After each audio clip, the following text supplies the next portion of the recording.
Hey everybody, it's LavenderTowne, and today I'm going to be showing you the recordings of the next big batch of my Inktober drawings. There are even more in this video than there were last time, and if you haven't seen the last video, you can watch it after this one or before or whatever you want. It doesn't really matter, but we're starting on day 8. Now, the prompt for day 8 was star, and I wanted to do a cute little astronaut floating around in space. I think the major reason I went with an astronaut this time is because I realized a lot of my Inktober's for the first week were looking a little bit samey. Kind of girl characters who looked very similar, so I thought I'm gonna do a faceless character like an astronaut, and basically it just sort of worked out from there.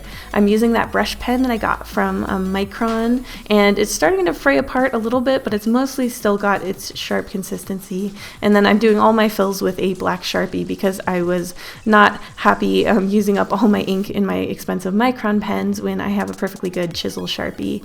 The trick with the Sharpie, I mentioned this last time, but is that it doesn't go down quite as black as the Micron inks do. So if you are using it, you're going to want to go into the filters on your phone or on Instagram and just darken down the shadows and make the contrast higher. That'll help all the blacks look like the same color, and it'll make the whole thing look a lot crisper. Day 9's prompt was precious, and I didn't know what to draw for a long time, but I realized that I might want to draw something other than a human because I had a lot of fun with the chicken prompt from last week, so I decided to do this little dragon with a tiny hoard of precious gems. I wanted it to be a tiny dragon, and I'm not sure if it really shows, but I designed him in mind with him being like the size of like your palm. Basically like he could sort of sit in your hand. I just thought that was really cute. Unlike the past few, I didn't just use a brush pen for the fundamental parts of the drawing. I also went in with a normal technical Micron pen because I needed more control when it came to those tiny little gems. My brush was fraying more and more the more I was using it, and it was starting to act sort of irregularly, giving me some lines that I didn't really like and having some weird feathering as well. Once again, I'm back in with my chisel Sharpie, and I actually obliterate some of the little details that I was going to do because the Sharpie was too thick, so I had to go in with the brush and very carefully fill out the rest of the black around the more detailed parts with a smaller Micron. I went in with a really small Micron at this point. I think it was like a 0.02, and I just did some little hatching to give it some more volume and stuff. Plus it just makes the whole drawing look a little more interesting. Day 10 was the first day that I missed Inktober. I didn't do it for the whole day, and I was really sad about it. So when I sat down to do it on day 11, along with the day 11 Inktober, I decided that I would make them go together, like have a story. I think in the future I might want to make all of my Inktobers have a consecutive story. That might be really difficult with a prompt list, but for this one I figured out a way to make it work, and it was really fun. I'm using that brush pen mainly, and I'm trying to get some really interesting flowing lines because the prompt is flowing. I decided to do this very sad ballerina and try to give her some nice flowing movement, which is always hard when you're doing a still picture. Fighting stiffness in your poses is one of the biggest things that I have to worry about, and I always try to avoid it whenever I can, though I think her proportions got a little weird. If this was a digital drawing, I would take that leg on the left side and move it a little bit and change the proportions, but this is a permanent inked drawing, so we're stuck with it the way it is. So for day 11, I decided that because the prompt was cruel, I would have the antagonist that was making the ballerina cry in this one. So like I said, they go together. So I decided he would be this like hardcore mean coach who's pulling her strings and controlling her. And basically I just thought that would work with the prompt of flowing and cruel. I decided both drawings before I started either one of them, and it helped them go together. So I had him having her on puppet strings as sort of a metaphor. I just wanted to draw a guy as well and draw something more angular because I've been drawing a lot of girls and soft shapes, and I wanted to do more variety. This was the best thing I think about Inktober this year, is it really encouraged me to get out of the ruts that I sort of unconsciously go into, and I highly recommend if you do a challenge like this, trying to make sure that each drawing looks a little different from the ones that came before it. It'll really help you stretch and grow and just get into drawing stuff that you don't normally draw. So I don't actually know why I don't draw a lot of guys. A lot of people ask me why I don't, and I really don't have a good answer. The truth is I used to only draw guys when I was younger, and at a certain point I just realized that, and I was like, why don't I have any female characters? Like, this is actually bizarre. So I went hard in the other direction, and now most of my comics feature primarily girls. I am still trying to figure out how to find a balance. For Inktober Day 12, the prompt was whale, and I almost instantly had a very clear idea for some reason. I wanted to draw a whale shark inside of a popsicle. I don't know why this just popped in my head, but I was dedicated to it the moment I saw it in my mind's eye. So I drew this sort of fun popsicle, and then I just had this whale shark swimming through it. That's about as complicated as it gets. I did the whole thing with my brush pen because I wanted a lot of thick and thin lines, and it was really fun. This was one of my most favorite ones, I think, that I got to draw, and I only went in with a little bit of hatching and stuff with a smaller pen. It was actually quite easy and therapeutic of a drawing. Like, there wasn't a lot of like fiddly bits. It was mostly just like fun hatching and goofing around with line weight, and then it was done. So this was definitely one of my favorite ones to actually do.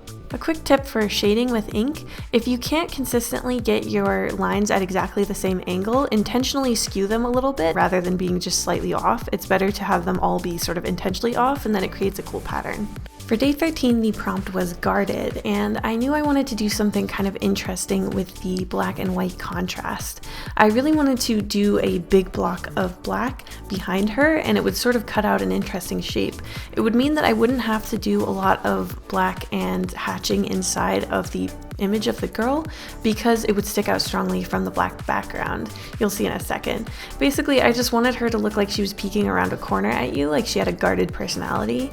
I had some ideas about drawing an actual like guard, like like someone in armor or something, but I ended up liking this idea more, I think because it was a little less literal, and trying to find a dual meaning of the prompt word is always fun. On day 14, the prompt was clock, and so I wanted to do a girl waiting for the clock to strike 3 p.m. so that she could finally go home from school. It's weird, I can remember so clearly doing this in middle and high school, but I just realized that I never did this in college. I think it's because we typically had to stay after class if we didn't get everything done, so you weren't busy looking at the clock, you were mostly busy trying to finish everything that you had to do. Also, in the Canadian tundra, the walk home was never something that I looked forward to, even though I lived on campus, so it really wasn't very long. So maybe that's why I never stared down the clock like I used to. But yeah, in middle and high school, I feel like they really make you feel like a prisoner sometimes. Like, you even have to ask to go to the bathroom, which I think is kind of barbaric, to be honest. But in college, they don't make you feel like you're trapped in your seat. You can kind of leave whenever you want. I mean, attendance was a big deal at my college, but in most colleges, that's not the case. So look forward to that if you're stuck in middle and high school. On day 15, the prompt was weak, and I ended up doing this guy having his heart broken. I wanted to do this very dramatic pose for weak because everything I was coming up with and trying to think of was so low energy and so boring. Weak kind of is a word that doesn't inspire a lot of energy and movement, so instead I wanted to do something really dramatic, especially considering the fact that the day before I had a girl just sort of slumped on her desk. I really wasn't feeling like doing another lethargic drawing. Someone on Instagram, when I posted this, actually suggested that maybe he had his heart broken by the Playboy bunny girl from the first week who was roasting the heart of someone over a fire of love letters, and I thought that was really brilliant, so I'm gonna retroactively decide that that's what's going on. I really like when the Inktobers sort of go together, and yeah, that was just a really good idea. If you want to see any of these Inktobers outside of this video, you can always check my Instagram. I'm trying to post my art more on there because I haven't been posting my art anywhere other than on my YouTube channel in a long time, and a lot of people ask to actually be able to look at it for more than the, fragments that I give in these videos. So yeah, that's what I'm trying to do. There'll be a link in the description if you want to check my Instagram. I also do it sometimes on Tumblr, but I often forget to post to there. So yeah, Instagram's kind of your best bet. So I ended up liking this one a lot. It has a strong black shape in the background, which is a great way to make a really exciting piece when you only have black and white to work with. In fact, that's one of the things I think I learned the most from this Inktober, is just not be afraid to fill in large areas with black. It makes the end piece look a lot more dramatic and full of contrast and exciting. On day 16, the prompt was angular, and I knew I wanted to do something Halloween-y because I realized I hadn't really been sticking to my scary and Halloween-oriented Inktober that I was originally planning. When I first looked over the prompt list, I thought they were all more creepy sounding, but in the end, they actually have a lot of more neutral sounding prompts. So I decided for angular, I was going to have a girl going trick-or-treating because that's about the most Halloween-y thing I could think of, and I could make a very angular costume for her if I made her an alligator or a crocodile. I wanted it to look pretty cute and homemade, so I mainly made the costume this giant head that her face is sticking out of, and then I made a big tail dragging along in the back. A lot of the times when you have costumes like that, you end up at the end of the night with your tail or whatever was dragging on the ground, like a cape or something, is like full of autumn leaves and it's just a mess and you can never wear it again. And whenever I trick-or-treated, I had these little plastic pumpkins. I think a lot of people trick-or-treated with those, so that's what I gave her. This is a really weird detail, but I want to know if you guys ever do this or ever did do this when you trick-or-treated. When I would come home, my favorite part of Halloween was dumping it all out and sorting it by category. So I would sort them into like chocolate, fruity, and like caramely, and then like the trash pile, which was like raisinets and dots. Worst Halloween candy of all time, in my opinion. Oh, I had to cut a whole bunch of audio of me on a tirade about dots, so let's just move right along to Inktober number 17, which was swollen. I had a really hard time thinking of something that was not gross for this prompt. Usually when I think of swollen, I think of like injuries and infections and stuff for some reason, so I decided to go with something extra cute and just do a pufferfish because they swell up to protect themselves from predators and look scary, and I just like the way that they have that, you know, totally terrified, awkward 40-yard stare when they do it. Pufferfish are honestly a very ridiculous fish, and I don't know why nature created such a creature. They're like just balls of neurotoxin and spikes. But I mean, they are very interesting and cute, so I guess what more can you ask for? I really liked drawing this one, and it was one of the fastest Inktober's I had all month. It really didn't take any time to draw or ink. Inktober day 18 was bottle, and I wanted to do a girl with a ramen bottle because that's my favorite type bottle, and because the prompt was bottle and I was to draw a bottle, I thought that the bottle I would like to draw is a ramen bottle. I just wanted to see how many times I could say bottle in one sentence that made grammatical sense. So for this one, I just did sort of a mellow pose. I didn't want to think about it for too long. I was really busy this day. I'm actually surprised it turned out as well as it did, though I think some things are a little lopsided. Usually when I'm taking my time, I can tell because the proportions are usually better, and when I was rushing, it looked fine until you looked at it for a little bit longer, and then you realize things are just a little bit wonky. For some reason, when I'm rushing, that's really where it shows up. I've gotten pretty good, I think, from art school at hiding my rushing when it comes to like my line work and stuff, but it shows up in other places. This is also an area where I actually got a smudge on my paper, the left-handed curse. I don't know how it happened. My Micron and Sharpie usually dry very fast, but I was really rushing along apparently, and yeah, I smudged it permanently, so that sucks. But luckily, if you fiddle with enough darkness and highlight levels and you put an Instagram filter on it, the smudge disappears, so thank goodness for technology. On day 19, the prompt was Scorched, so I decided to do a witch who narrowly escaped her own witch burning. So I had her little feet and the edge of her broom be scorched a bit. Because scorched means like slightly burnt, I didn't know what to do at first, but then I thought of this and I thought, well, that's good enough, I guess. I also did something with my light box that is very useful. It's one of those things that you can usually only do in digital, but with the power of a light box, you can basically just rotate your sketch and then you have a more dramatic angle.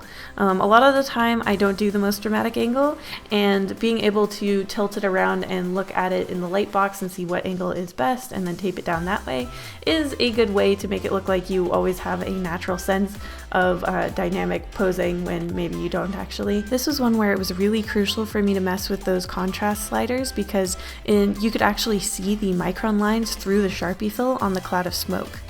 On day 20, the prompt was Breakable, and this is the second one that I didn't do on the right day. I don't know what happened. I don't even think I was that busy. I just think that I literally forgot about Inktober somehow.